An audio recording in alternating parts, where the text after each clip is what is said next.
Picture a fully modern Homo sapiens. Same brain running the same basic decision-making machinery you're using right now, capable of the same extraordinary brilliance and the same spectacular errors in judgment, standing at the edge of a cliff somewhere in what will one day become southern Spain, roughly 30,000 years ago. Below him is a cave entrance. Inside that cave is a cave bear, very much alive and very much aware that something is standing at the top of the cliff, watching. There's a version of this moment where he weighs the information in front of him. Large, aggressive predator, enclosed space, limited exit routes, a serious size disadvantage, and makes the obvious, sensible call to sleep somewhere else tonight. That version happened constantly. Ancient humans made sensible calls about dangerous situations all the time. If they hadn't, none of us would be here to talk about it. But there's another version of this same moment. And in that version, he looks at the cave, looks at the bear, looks at the other members of his group watching from a distance, and runs a calculation that has almost nothing to do with pure survival.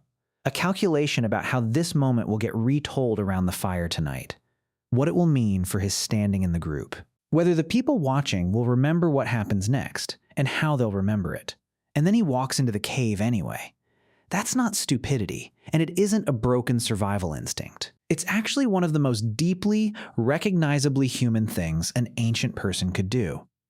And it also turns out to be, once you examine the evidence carefully, the single habit that likely killed more of them than almost anything else in an already dangerous world. Not the predators themselves, not the cold, not food shortages. The habit of making decisions based not on what would keep you alive, but on what would make you look a certain way to the people watching. That's the destination, but getting there properly means starting somewhere else. With the fuller landscape of dangerous habits ancient humans lived with, working up to the one that mattered most, and asking along the way what all of this reveals about a species that was simultaneously the most cognitively capable organism the planet had ever produced, and routinely capable of decisions its own intelligence should have been able to prevent. Start with fire. Because it's where the ancient human relationship with self-inflicted risk begins in the most literal, most archaeologically documented sense. Controlling fire was one of the single most transformative developments in human evolutionary history. Warmth, cooked food, extended usable hours past sunset, a fundamentally rewritten relationship with the dangerous nocturnal world outside the camp's edge. All well established, all critically important. What gets emphasized far less often is that fire, burning inside an enclosed shelter managed by people with zero understanding of carbon monoxide, no ventilation standards, no smoke detectors, and no emergency medicine to fall back on if something went wrong, was also one of the most consistent sources of injury and death in ancient daily life. Archaeological evidence from cave sites and enclosed shelters across multiple continents, hearth positions, soot layers, and skeletal remains, together tells the story of people living in close, sustained proximity to open combustion, night after night. Respiratory damage from chronic smoke exposure shows up in ancient skeletal remains as specific changes around the sinus passages and in dental and skeletal wear patterns researchers have learned to link directly to smoke inhalation. Living with an interior fire meant breathing smoke as a routine feature of everyday and every night life, and the cumulative toll on respiratory health was real and measurable. Burns show up in the ancient skeletal record with a frequency suggesting routine exposure rather than rare accident. Not just the dramatic, catastrophic burn, but the low-grade, repeated burns to hands and faces that come from working close to open flame with zero protective equipment. Add in the universal, developmentally hardwired curiosity of children, a trait that is never once calibrated well around open fire, and you get a meaningful chunk of the total injury load in any ancient camp. The same fire that kept everyone warm and safe from predators was simultaneously, quietly injuring people at a steady, predictable rate. But fire management wasn't really a habit in the sense that matters here. It was closer to a necessity, a risk ancient humans accepted because the alternative, no fire at all, was clearly worse. The habits actually worth examining closely are the ones that weren't pure necessity. The ones where the risk wasn't obviously offset by some survival-critical benefit, where ancient decision-making produced choices that look, from the outside, like they were driven by something other than staying alive. High-risk hunting behavior is the first clear example, and it's worth separating two very different things the archaeological record shows us. There's calculated risk in service of genuine survival need. Hunters coordinating, using terrain and group strategy to drive a mammoth toward a bog, managing danger through generations of accumulated tactical knowledge. That's risk, but it's managed risk, aimed squarely at keeping people fed and alive. Then there's something else entirely. The same group of hunters, emboldened by a string of earlier successes, deciding to take on a woolly rhinoceros in terrain that didn't favor them, with group coordination that wasn't sufficient for that specific challenge, going up against a prey animal whose defensive capability genuinely exceeded what their weapons and positioning could safely handle. That's not calculated survival risk. That's risk escalation, driven by confidence, familiarity, and the slow, incremental normalization of danger that happens once. A behavior that started out cautious quietly becomes routine. This escalation shows up directly in the archaeological record, in prey choice patterns and weapon damage evidence, suggesting ancient hunters were regularly engaging animals at the very upper limit of what their tools and coordination could realistically survive. Skeletal trauma in the remains of ancient hunters shows injury patterns consistent with close-range contact with very large, dangerous prey. The kind of injury that happens when an initial attack doesn't go as planned, and hunters suddenly find themselves at close range with a wounded, panicked, and now far more dangerous animal. Not all of these were simple accidents inherent to the hunting enterprise itself. Some were the direct result of hunts that had escalated past the point where the actual odds still favored the hunters. So why did they keep pushing past that point? This is where the social dimension enters, and it turns out to be the connective thread running through this entire story. Hunting success in ancient groups was never purely a survival metric. It was a social one. The hunter who brought back more, who took on more dangerous prey, who visibly demonstrated more courage and skill in the process, gained real social status, better access to mates, stronger alliances, and greater influence within the group. Direct benefits running alongside the caloric ones. The incentive structure behind ancient hunting was never purely biological. It was social, and social incentives, again and again, pushed behavior right past the point where the actual survival math was still favorable. Territorial behavior and conflict between groups make up a second category of dangerous habit, and this one matters, especially because it appears to have been both common and escalating across long stretches of ancient human history. Ancient humans weren't uniformly peaceful, nor were they uniformly violent. The evidence points to something more layered. Groups cooperating tightly within a clear in-group boundary, while maintaining relationships toward outside groups that ranged from cautious to openly hostile, depending heavily on circumstance. What tended to push things toward violence was usually resource competition. Disputes over hunting territory, water access, or seasonal food sources escalating into lethal confrontations. But the specific way ancient humans engaged in this conflict reveals the social habit dimension most clearly of all. Coordinated raids on rival groups demanded that individuals accept real, serious personal risk in service of a group-level goal. And the calculation that made joining a raid feel rational for any individual wasn't purely about the resource payoff. It was about the social recognition, the status, the identity of being seen as a courageous defender of the group that participation earned. The ancient people who joined those raids, despite the obvious danger, weren't failing to grasp the risk. They were weighing the social reward of participating against the personal danger, a calculation that the social structure of ancient life consistently tilted toward worth it. The groups that won those confrontations, that successfully defended or expanded their territory at their rivals' expense, rewarded the individuals who'd taken the risk with exactly the status and resources that made the gamble look justified in hindsight for the survivors. The people who didn't survive that same calculation simply weren't around anymore to revise their assessment. And this is where the underlying thread finally comes fully into view. The pattern tying every one of these behaviors together, and the single most dangerous recurring tendency in ancient human life when you zoom out and look at the species as a whole. The consistent prioritization of social standing over individual survival in a species smart enough to actually understand the difference between the two. That's the real dangerous habit. Not fire specifically, not hunting specifically, not intergroup conflict specifically.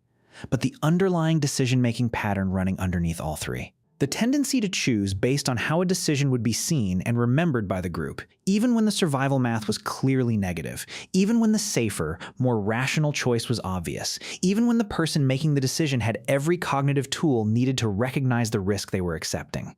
This wasn't a design flaw. Inside the environment that produced it, it was an adaptation. Ancient humans lived in small, tightly interdependent groups where social standing directly controlled access to food, to mates, to allies, and to the basic protective benefits of belonging. In that world, the social cost of being seen as cowardly, disloyal, selfish, or weak was a survival cost in the most literal sense. An ancient person cut out of the group's cooperative activities, denied a fair share of resources, or held in open contempt by the group's most influential members was facing a danger that was, in many real cases, more immediate and more lethal than the physical risk required to avoid it. The intense human sensitivity to reputation, to how one's actions would be perceived and talked about. None of that was vanity in any modern, trivial sense. It was an adaptive response to an environment where social position was, quite directly, survival relevant, in ways that made risk calculations look perfectly reasonable from the inside, even when they look reckless from the outside. The man walking into the cave with the bear wasn't being irrational relative to everything his nervous system was actually weighing. He was being rational about a far more complicated set of variables than pure physical survival alone. Here's where the habit tips from adaptive into dangerous, though. The social incentive system wasn't precisely calibrated to the physical risk of every individual situation. The broad principle, that social standing is worth real risk, was correct as a general life strategy. But applying that same broad principle to every specific moment where social observation happened to be occurring wasn't always correct. The system generalized in a way that produced appropriate risk-taking most of the time, and catastrophically inappropriate risk-taking in a meaningful minority of cases. Cases where the person taking the risk understood, on some level, that it genuinely wasn't worth it, and did it anyway. The social observation effect. The well-documented tendency for human behavior to shift toward greater risk acceptance and reduced self-protection specifically in the presence of an audience is one of the most consistently reproduced findings in behavioral research today. People make riskier choices when they know they're being watched. They accept worse odds in competitive situations with an audience present. They abandon self-protective instincts when group norms around courage or toughness conflict with caution. They push further into escalating situations that solo decision-making would have exited earlier, because the social cost of a visible exit outweighs the internally calculated cost of continuing. This effect shows up in modern humans, even when they're fully aware it's happening, which tells you something important about how deeply the mechanism is wired in. Knowing intellectually that you're more likely to take a bad risk in front of an audience doesn't reliably stop you from taking that bad risk in front of an audience. The mechanism operates below the level where conscious awareness can consistently override it. Ancient humans had the exact same mechanism, the exact same limited ability to reason their way past it in the moment, and a social environment offering far more continuous observation than most modern life does. Because ancient people were rarely truly alone, which meant social evaluation was rarely, if ever, actually suspended. There's also a compounding effect worth understanding, because it made this habit especially dangerous over an individual's lifetime. An ancient person who accepted elevated risk for the sake of social standing and survived the encounter didn't update their internal model toward more caution. They updated it toward more confidence. Surviving a dangerous situation feels, psychologically, like evidence of skill rather than evidence of luck. A hunter who survived a close encounter with a wounded mammoth, thanks to timing, skill, and help from the group, didn't walk away thinking, "I nearly died and should avoid this again." He walked away thinking, quite reasonably from his own point of view, that he was capable of handling situations like that, and adjusted his acceptable risk threshold upward accordingly. Survive a risk. Raise your confidence rather than recalibrate your caution. Accept a bigger risk next time, survive some of those too, and keep escalating. That's the exact personal trajectory this social habit produced in the people who were successful and just slightly too confident to recognize how much of that success was variance rather than genuine skill. The ones who didn't make it through that escalating sequence are the ones whose remains show up in the archaeological record, bearing the specific trauma patterns of close-range prey contact or intergroup violence. The ones who did make it through are the ancestors of literally everyone alive today. There's a group-level ripple effect worth adding too. Groups whose members consistently accepted excessive risk in pursuit of social standing suffered elevated mortality, specifically among the members most exposed to those social incentives. Typically, young adult males who tended to face the steepest social pressure to visibly demonstrate courage and capability. Losing experienced, productive hunters and fighters to unnecessary risk-taking was a real cost the group absorbed, created by the very same social norms that, in other contexts, motivated people to take genuinely necessary risks in the group's defense. Ancient groups managed this tension in various ways. Social norms distinguishing risk-taking that was truly obligatory from risk-taking that was merely admired but optional, and elder oversight of major hunting and raiding decisions, drawing on the accumulated experience of people who'd already watched enough promising young hunters die from unnecessary aggression to provide some real friction against the pull of those younger social incentives. Whether that friction was strong enough in any given moment was often the difference between a group absorbing sustainable losses and a group taking catastrophic ones. What elevates this from simply a feature of ancient life to genuinely the most dangerous habit is the counterfactual sitting underneath it. How much better ancient humans were theoretically equipped to manage this risk than they actually did. An animal without the capacity for abstract risk assessment simply accepts whatever risks its instincts push it toward, limited entirely by how accurate those instincts happen to be. An animal capable of deliberate, forward-looking, abstract risk assessment could, in principle, override instinctive or socially driven impulses with actual reasoned evaluation of likely outcomes. Ancient humans had exactly that capacity. The same brains producing cave art, coordinating complex group hunts, managing intricate social relationships across dozens of individuals, and passing detailed technical knowledge down through generations were absolutely capable of the kind of abstract reasoning that produces genuinely accurate risk assessment. The failure wasn't a lack of cognitive horsepower. The failure was that, in the specific moment of decision, with an audience actually present, with the social cost of visible hesitation being felt in real time, the social motivation system simply outmuscled the abstract reasoning system, the cold probability of a bad outcome losing out to the immediate, concrete discomfort of being seen to hesitate. And this isn't a problem humanity solved back in the ancient period.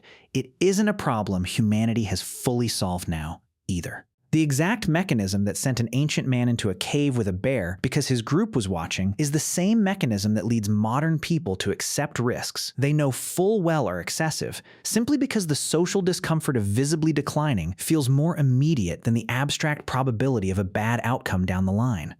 What's changed is only the shape of the specific risk. The bear is gone. The cave is metaphorical now.